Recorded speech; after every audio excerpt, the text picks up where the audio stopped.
अस्सलाम वालेकुम वरहमतुल्लाहि वबरकातुहू। आऊज़ु बिल्लाहि मिनश शैतानिर्रजीम। बिस्मिल्लाहिर्रहमानिर्रहीम। रब्बिश्रह ली सदरी वयस्सिर ली अमरी वहलुल उक़दतम मिन लिसानी यफ़क़हू क़ौली। रब्बि ज़िदनी इल्मा अल्लाहुम्मा फ़क़िहना फ़िद्दीन। आमीन। क्या हाल हैं आप सबके? दुआ है अल्लाह सुब्हानहू तआला आप सबको अपनी हिफ्ज़ व बार में रखे, सेहत और आफ़ियत अता फरमाए। अल्लाह सुब्हानहू तआला हर शर, हर फितने, हर बीमारी और हर आज़माइश से बचा कर रखे। अल्लाह सुब्हानहू तआला लंबी बरकत वाली ज़िंदगी अता फरमाए, ख़ात्मा बिल ईमान करे। आमीन अल्लाहुम्मा आमीन। हमारा आज का टॉपिक है आखिरी सफ़र की तैयारी। सबसे पहले आज हम ये देखेंगे कि जब कोई हमारा प्यारा करीबुल मर्ग होता है और हम उसके पास होते हैं तो हम पर क्या ज़िम्मेदारियां आयद होती हैं। अगर हमें उनका इल्म होगा तो इंशाल्लाह हम अहसन तरीके से अपनी ज़िम्मेदारियां जो हैं वो निभा सकेंगे।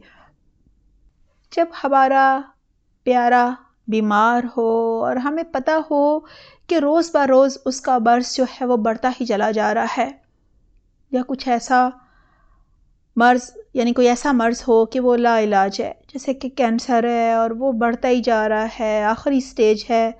इसी तरह बहुत सारी बीमारियों में पता चल जाता है।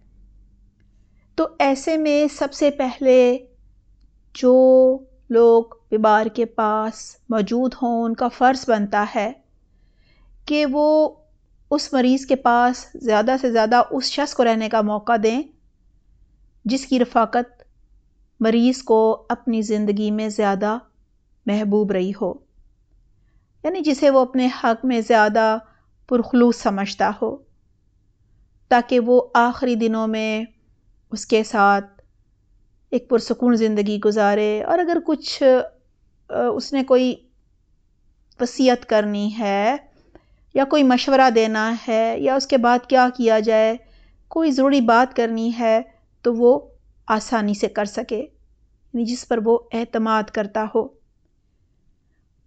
रसूलुल्लाह सल्लल्लाहु अलैहि वसल्लम ने वफ़ात से पहले आखिरी जो हफ़्ता था अपनी महबूब बीवी हज़रत आयशा रज़ी अल्लाह अन्हा की क़यामगाह में गुजारा था, यानी उनके मकान में क़याम फरमाया था।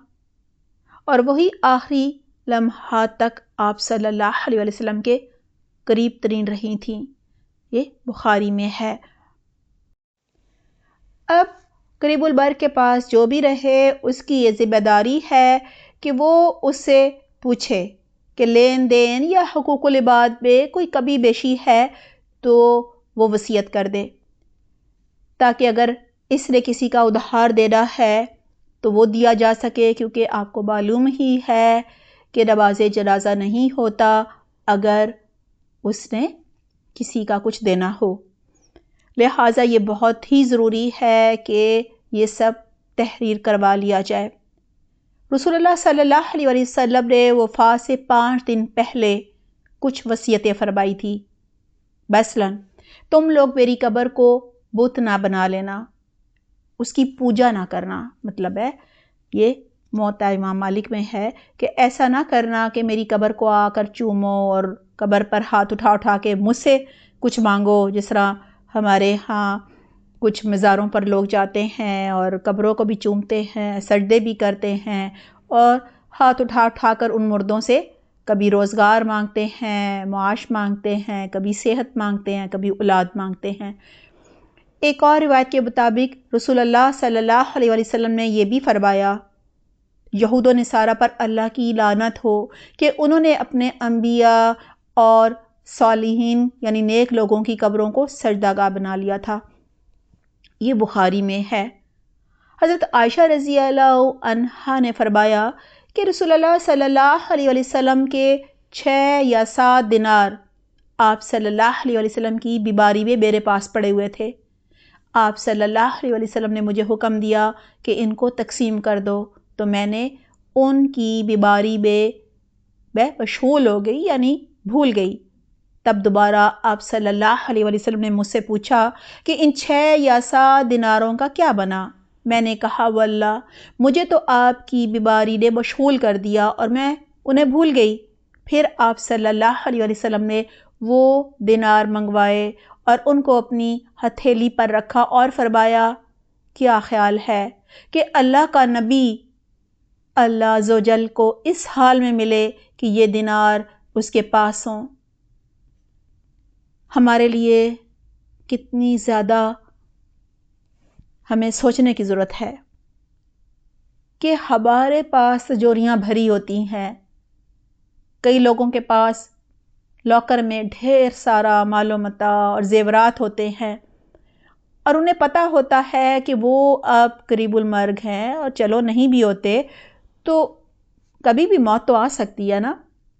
نہ وہ کوئی وصیت لکھتے ہیں جیسے کہ انہوں نے پتہ نہیں کتنا جینا ہے، اور نہ ہی اس کو تقسیم کرتے ہیں۔ اگر کسی انسان پر گھر کو سنبھالنے کی، گھر کی ساری جو ذمہ داریاں ہوتی ہیں، سودا، سلف، بجلی کا بل، گھر کا بل اور دیگر جو بھی خرچے ہوتے ہیں وہ سب اس کے ذمہ نہیں ہیں، اور اس نے اپنی ایک زندگی گزار لی ہے، فرض کریں بڑھاپے کی طرف وہ آگے قدم بڑھا رہا ہے اور کچھ معلوم نہیں کب زندگی دغا دے جائے، تو بہت ضروری ہے کہ وہ اپنی زندگی میں صرف اتنا ہی رکھے جتنا کہ اسے ضرورت ہوتی ہے، باقی وہ مال، وہ سونا یا جو بھی اس کے پاس ہے مال و متاع، اسے اپنے ہاتھوں سے صدقہ خیرات کرے یا اپنے غریب رشتہ داروں کو دے، یا چلے کوئی وصیت کرنی ہے کسی یتیم خانے میں یا کسی مدرسے یا مسجد کے تعمیر میں لگانا ہے، جو بھی ہے تو وہ وصیت کر کے جائے۔ ہاں، اگر وہ یہ رس رکھے گا کہ نہیں میں نے کسی کو کچھ بھی نہیں دینا، یہ میرے کام آئے گا، اور وہ اس دنیا سے چلا گیا، تو وہ تو پھر وارثوں کا ہوگا۔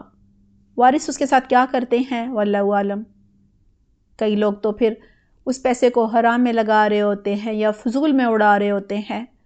بہتر ہے نا کہ انسان اپنی زندگی میں اپنی آخرت کی بھی تیاری کرے۔